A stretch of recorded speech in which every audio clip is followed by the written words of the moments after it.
is for people who want to get better at branding.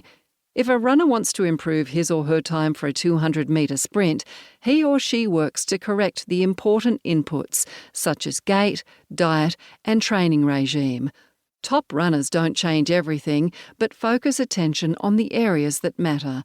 In a similar vein, by understanding the aspects most influential for building distinctive assets, you can improve your efforts.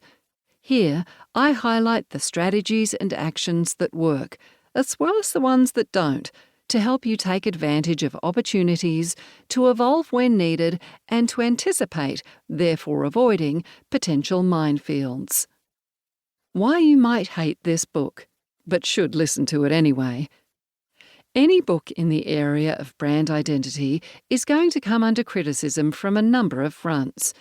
My discussion with marketers and agencies, as well as academic colleagues, have raised 3 points of potential contention that I want to directly address. 1. Your rules take away the creative magic. The art versus science debate becomes pronounced when treading into areas such as design. My aim is not to stifle creativity, but to identify operational boundaries so creativity can have the best opportunity to succeed. Don't shoot the messenger. I did not create these boundaries. They come from our brains, the environment, and the actions of competitors.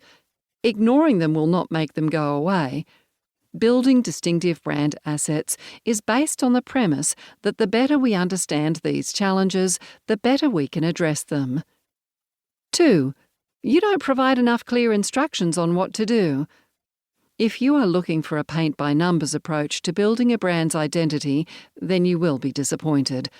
I do provide some clear tactical guidelines, but the aim is to equip you with the information to make evidence-based, informed decisions, not to make those decisions for you. No single path leads to a strong, distinctive asset. Most of the effort is about setting forth on the right path and avoiding distractions. Not very glamorous, I know, but neither is lithium. But lithium is very valuable, not because it makes something sparkly like diamonds, but because it is an essential component in something everyone needs: rechargeable batteries.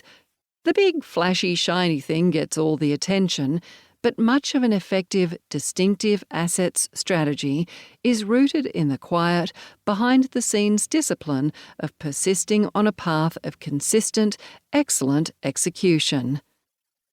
3. This research doesn't apply in a disruptive world of rapid change.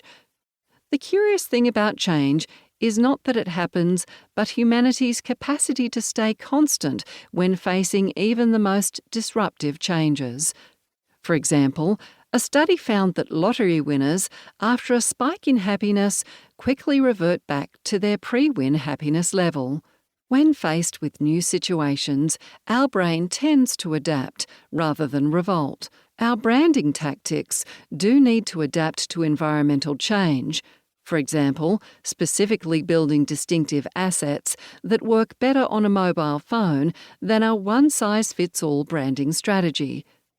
The frameworks provided are designed to adapt to new contexts, even ones we can't yet anticipate.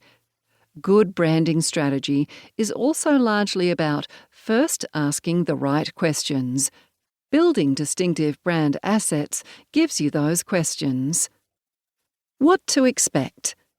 Building distinctive brand assets is divided into 3 broad sections. The first section is about strategy and answers the "Why build distinctive assets?" question. It covers how distinctive assets are created and their role in a broader brand strategy. The second section is about measurement, the "How strong are your brand's distinctive assets?" question.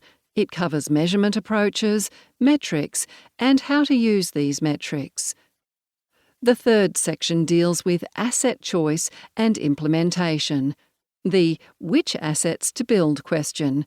It covers types of assets, introduces the idea of a distinctive asset palette, and examines different types of visual and audio assets, including celebrities, taglines, and colour-based assets.